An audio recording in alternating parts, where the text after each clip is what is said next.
বেশিরভাগ অংশটা চুরি করতে করতে এরকম একটা ভূমিকায় চলে গেছে, এমন একটা মনস্তত্ত্বে চলে গেছে যে একটা ভিডিওকেও বিকৃত করে নিজেদের প্রচার করতে। দেবাংশু ভট্টাচার্য সেখানে উপস্থিত ছিল? যদি থেকে থাকে তাহলে দেবাংশু ভট্টাচার্য সেখানে কি করছে?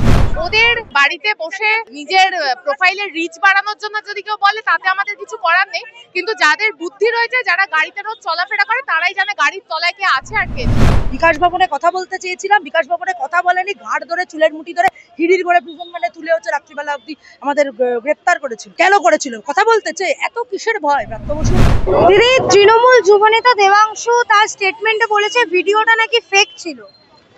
সে তো পাগলে কত কিছু বলে, ওইটা ধরে খুব একটা লাভ নেই। তার কারণ হচ্ছে যে যার হয়ে এত সালিশি করছে সেই ব্রাত্য বসুই তো হচ্ছে যে আক্রান্ত ছাত্র কেবিসিতে ভর্তি তার বাবাকে ফোন করে হচ্ছে মানে দুঃখ প্রকাশ করেছেন। তাহলে হচ্ছে কি এবার একটু তৃণমূলকে তো এই সংবাদ মাধ্যমের বন্ধুদের মাধ্যমে বা এই ভিডিও যারা দেখবেন তাদের মাধ্যমে তৃণমূলকে একটু বলতে চাই যে একটু মিথ্যা কথাটা হোমওয়ার্ক করে বলে আসুন, নাহলে রাস্তাঘাটে কেস খাচ্ছেন, লোকের হচ্ছে গিয়ে খোরাক হচ্ছেন, আদতে কোনো লাভ হচ্ছে না। কিন্তু সেই জায়গায় দেবাংশু এটাও বলেছে যে তিনি ব্রাত্য বসুর গাড়ির তলায় আসেনি, পিছনে একটা স্কুটিতে তাদের নিজেদের মধ্যে কত ধাক্কা পেয়েছে। দেবাংশু ভট্টাচার্য সেখানে উপস্থিত ছিল? যদি থেকে থাকে তাহলে দেবাংশু ভট্টাচার্য সেখানে কি করছিল? উনি কি ওয়েব কুপার কেউ নয়? তো দেবাংশু ভট্টাচার্য কি ওখানে দাঁড়িয়ে সেটাকে লাইভ দেখেছেন? যদি দেখে থাকেন তাহলে উনি ওখানে কি করছিলেন? ওখানে অনেকে ভেতরে বক্তা হিসাবে গেছিল ওই কনফারেন্সে, উনি কি ওই কনফারেন্সের বক্তা ছিলেন?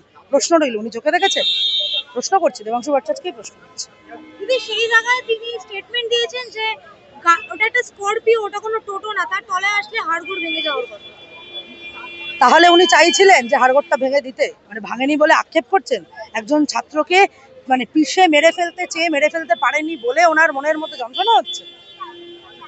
দেবাংশু ভট্টাচার্য ব্রাত্য বসু যেখানে মেনে নিয়েছেন তার গাড়ির তলায় একজন ছিল, সেখানে তাদের পক্ষ থেকে বলা হচ্ছে গাড়ির তলায় কেউ ছিল না, সেটা 3-4 ফুট দূরে ছিল। একটা কথা আছে জানেন তো, যে গায়ে মানে না আপনি মোড়ল। দেবাংশু ভট্টাচার্যের এই জোকার পানা তো আমরা আগেও দেখেছি। বিজেপি থেকে নাকি তৃণমূলকে কাউকে আসতে দেবে না, দলের দরজার গোড়ায় পাপোশ হয়ে হচ্ছে গিয়ে শুয়ে থাকবে, ওই পাপোশেই তো পা মুছে কত দাঙ্গাবাজ হচ্ছে গিয়ে তৃণমূলে পা মুছে ঢুকে হচ্ছে গিয়ে এখন তৃণমূলের নেতা হয়ে গেল। বাবুল সুপ্রিয়রা ঢুকলো না এই দেবাংশু ভট্টাচার্য নামক পাপোশে পা মুছে? সেই জায়গায় তিনি বললেন যে ব্রাত্য বসু কি করে জানবে, তিনি তো গাড়ির ভেতরে ছিল। তাহলে উনি কি করে জানবেন? উনি কোথায় ছিলেন? উনি ওখানে ছিলেন? করলাম তো প্রশ্ন। তিনি ভিডিও দেখেছেন। আমরা কালকে প্রেস মিট যখন করেছিলাম, ভিডিওতে গাড়ির তলায় পড়েছিল কিনা, সামনের ভিডিও, সাইডের ভিডিও, পেছনের ভিডিও সব দেখিয়েছিলাম। চাইলে সেই গোটা ফুটেজ আপনাদেরকে দিয়ে দিতে পারি। তিনি চ্যালেঞ্জ করছেন ভিডিও নিয়ে। আমরাও চ্যালেঞ্জ করছি, কোর্টে আসুন, কেস করুন, চলুন, কোর্টে দেখা হবে। কিন্তু সেই জায়গায় তিনি বললেন যে ব্রাত্য বসুর জায়গায় আমি থাকলে আমি গাড়িটা আরো জোরে চালাতাম। ওই জন্যই তো হচ্ছে গিয়ে দেবাংশু ভট্টাচার্যকে মানুষ বলতে, আসলে গোটা তৃণমূলের নেতাদেরকে মানুষ বলতে খুবই খারাপ লাগে। মান এবং ঘুষ কোনোটাই নেই, মানুষের মতো দেখতে হয়। উনি জোরে চালাতেন, কারণ হচ্ছে ক্যাম্পাসের ডেমোক্রেসি কি ব্রাত্য বসুও বোঝেন না, উনিও বোঝেন না। কিন্তু সেই জায়গায় দাঁড়িয়ে যিনি আহত, তিনি একজন মেয়ের কোলে মাথা দিয়েছিলেন, তাকে তিনি পারলেজি গাল বললেন। শুনুন, পশ্চিমবাংলার বুকে এই তৃণমূল সরকারের আমলে যে ধর্ষণগুলো হচ্ছে, একটারও দেখেছেন যে সুবিচার পাওয়া গেছে? আর জিকার ঘটনাতে সুবিচার পাওয়া গেছে দেখেছেন? আসলে যে তৃণমূল নারীদেরকে চায় নিজেদের পায়ের তলায় রাখতে, শুধু তো এই ঘটনা প্রথম না। এই আরজিকর মুভমেন্টের সময় অভিনেত্রী, নাট্যকার, মহিলা নাট্যকার, অভিনেত্রীদেরকে ওনারা হচ্ছে কুরুচিপূর্ণ মন্তব্য করেছেন। কিসের ভিত্তিতে করেছেন? ক্ষমা চেয়েছেন? প্রশ্ন রইল। কিন্তু দীপশিতা দিয়ে প্রতিবাদ করায় তখন তিনি এগেইনস্টে বললেন যে সিপিএম এর নারীবাদ দিন দিন নেরিবাদে পরিণত হচ্ছে। কে বলেছে? দেবাংশু। কে? ওর এত কথা ওর আসে কোথা থেকে? এত পাত্তা কেউ দেয়? ও আসলে পাত্তা পাবে বলে, খবরে থাকবে বলে চারটে ভুলভাল কথা বলে। তাহলে যদি এই বাংলার মা বোনেদের হাতে ওকে কোনোদিন ছেড়ে দেওয়া হয়, তাহলে কিন্তু পালিয়ে কোন দিকে পালাবে, তখন কিন্তু এই নিজেদের দলের গুন্ডারাও বাঁচাতে পারবে না, এই সরকারি গুন্ডা পুলিশ তারাও বাঁচাতে পারবে না। দিদি, দেবাংশু আরো একটি প্রশ্ন তুলেছেন যে ব্রাত্য বসু নাকি ডেপুটেশন নিয়েছিল, আপনারা মিথ্যে বলছেন যে তিনি ডেপুটেশন নেয়নি। আচ্ছা, দেবাংশু ভট্টাচার্য এত যে কথা বলছে, আমি আবারও প্রশ্ন করছি, ছিলেন ওখানে? এত কথা বলছেন যে, আমার প্রশ্ন করছি তো, দেবাংশু ভট্টাচার্যকেই প্রশ্ন করছি। ছাত্ররা কথা বলতে চেয়েছিল, আরে এই অভিজ্ঞতা আমাদের আছে। বিকাশ ভবনে কথা বলতে চেয়েছিলাম, বিকাশ ভবনে কথা বলেনি, ঘাট ধরে চুলের মুঠি ধরে হিড়ির করে প্রিজন ভ্যানে তুলে হচ্ছে রাত্রিবেলা অব্দি আমাদের গ্রেপ্তার করেছিল। কেন করেছিল? কথা বলতে চেয়ে। এত কিসের ভয় ব্রাত্য বসুর? ওটা তৃণমূলের এত কিসের ভয় যে তারা ছাত্র ভোটের তারিখটা দিচ্ছে না? নাকি বুঝতে পারছে চা ক্যাম্পাসগুলোতে ছড়িয়ে রেখেছে আর দুর্নীতি করে রেখেছে, ছাত্র ভোটের তারিখটা দিলে হচ্ছে গিয়ে হেরে যাবে ওই ভয় দিচ্ছে না। আমরাও বলছি ছাত্র ভোটের তারিখ না দেওয়া পর্যন্ত রাস্তায় এসএফআই ছাড়া এসএফআই-কেই ওরা দেখতে পাবে। এতদিন বলতো দূরবীন লাগবে, বাইনোকুলার লাগবে, শয়নের স্বপ্নে জাগরণে যেন এসএফআই-কেই দেখতে পায় আর এসএফআই এর ভূত যেন চারিপাশে দেখে, সেই ব্যবস্থা আমরা করব।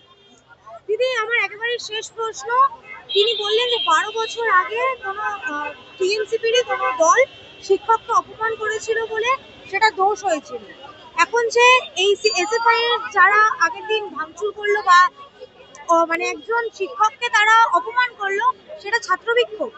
আচ্ছা, একটা কথা বলো, সেটা হচ্ছে যে গাড়িটা যে ভেঙেছে সেই ভাঙা গাড়ির ছবি তুমি আমাকে দেখাতে পারবে? গাড়িটা ভাঙা হয়েছে আছে, দেখলে বলতে পারি।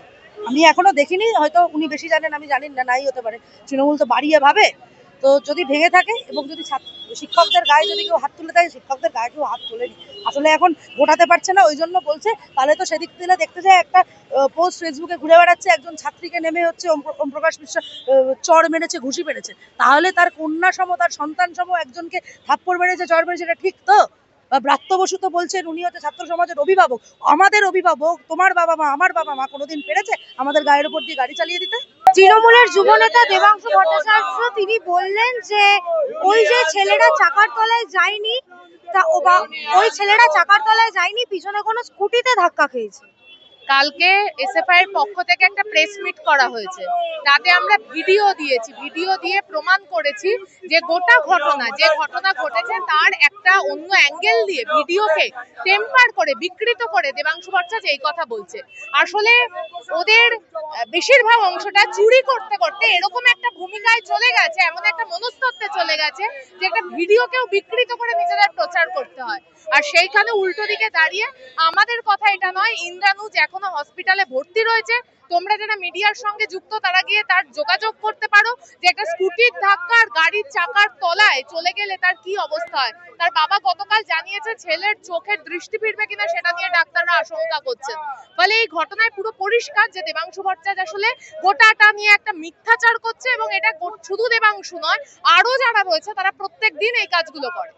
কিন্তু দিদি, সেই জায়গায় দেবাংশু বলেছেন যে যদি স্করপিওর তলায় আসতো তাহলে তার মুখটা থেতলে যেত, হাড়গোড় একটা মানে আমি জানি না কি ভাষায় এদেরকে আক্রমণ করলে তবে এরা বুঝতে পারে একজন ছাত্রের প্রায় মুখের ওপর দিয়ে স্করপিওর চাকা চলে যাচ্ছে, সেটাতে কোথায় দাঁড়িয়ে দুঃখ প্রকাশ না করে ক্ষমতার এমন ঔদ্ধত্য, ক্ষমতার এমন দম্ভ তা দিয়ে বলছে যে আসলে আমরা যা করেছি কম, যদি বেশি করতাম মুখটা থেতলে যেত। এই ঘটনা, এই যে এই ঔদ্ধত্যকে বাংলার ছাত্রছাত্রীরা যারা নিজেদের মাথা দিয়ে সবটা ভাবে বিচার বিশ্লেষণ করে তারা কোনোদিন মেনে নেয়নি। আর মেনে নেয়নি বলে কালকে উত্তরবঙ্গ থেকে দক্ষিণবঙ্গ প্রত্যেকটা জায়গায় ধর্মঘট সফল হয়েছে। দিদি, সেই জায়গায় দেবাংশু বলেছে যে আমি যদি থাকতাম আরো জোরে চালাতাম, ব্রাত্য বসু অভিভাবক ছিল বলে আস্তে চালিয়েছে। এই কথাগুলোর কোনো উত্তর দেওয়ার মানে হয় না গো। একজন ছাত্রের ওপর দিয়ে, একজন নাগরিকের ওপর দিয়ে এই রাজ্যের মন্ত্রী গাড়ি চালিয়ে দিচ্ছে এবং সেটাকে জাস্টিফাই করতে তৃণমূল যেভাবে নেমেছে, সেটাকে সত্যি আমাদের লজ্জা লাগে যে আমরা এই রাজ্যে বাস করি। কারো না কারো ভোটে তো ওরা জিতে এই গোটা রাজ্যের বিধানসভায় বসে রয়েছে। সেই মানুষগুলোর জন্য আমাদের সত্যি সহানুভূতি জাগে যে যারা বিশ্বাস করেছিলেন তৃণমূলকে, ভোট দিয়েছিলেন, ভালো থাকবেন আশা করেছিলেন, তাদের সাথে বিশ্বাসঘাতকতা করছে। দিদি, সেই জায়গায় দেবাঞ্জন বললেন যে ফ্রেম টু ফ্রেম তারা ইনভেস্টিগেশন করেছিল, সেই ছেলেটা নাকি গাড়ি চালার পরও 3-4 ফুট দূরে ছিল। এটা কে বলেছে? বললাম যে যারা পুরোটা মিথ্যে কথা বলতে চায় প্রত্যেকদিন, যারা মিথ্যে কথা বলাটাকে একটা মানে আর্টে পরিণত করেছে, তাদের সব কথাতে রিঅ্যাক্ট করারও কোনো মানে নেই, তাদেরকে ইগনোর করাই উচিত। কিন্তু সেই জায়গায় যে প্রশ্ন উঠছে, ব্রাত্য বসু নিজে ফেসবুকে পোস্ট করেছেন যে তার গাড়ির চাকায় একজন আহত হয়েছে।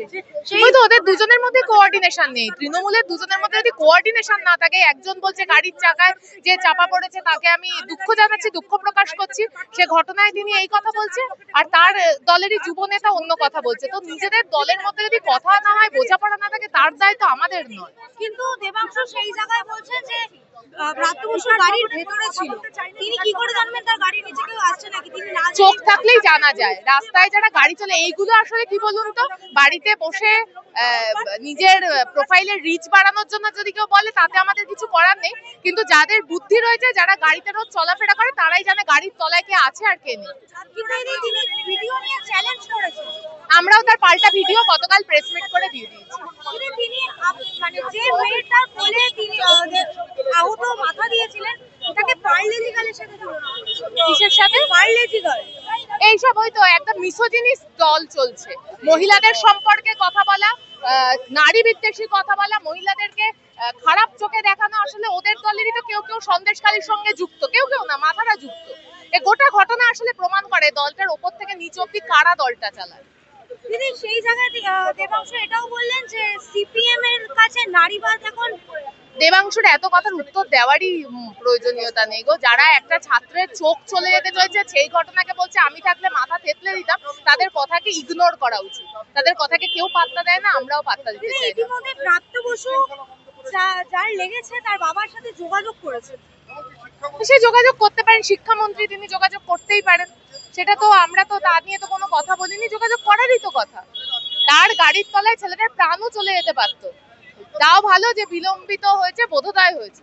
বিলম্বিত হলেও বোধোদয়টা হয়েছে। এটা আমার একেবারে শেষ প্রশ্ন। টিএমসিপির পক্ষ থেকে বলা হয়েছে যে 12 বছর আগে টিএমসির কিছু ছেলে একজন শিক্ষককে অপমান করেছে বলে সেই নিয়ে অনেক খবর হয়েছিল।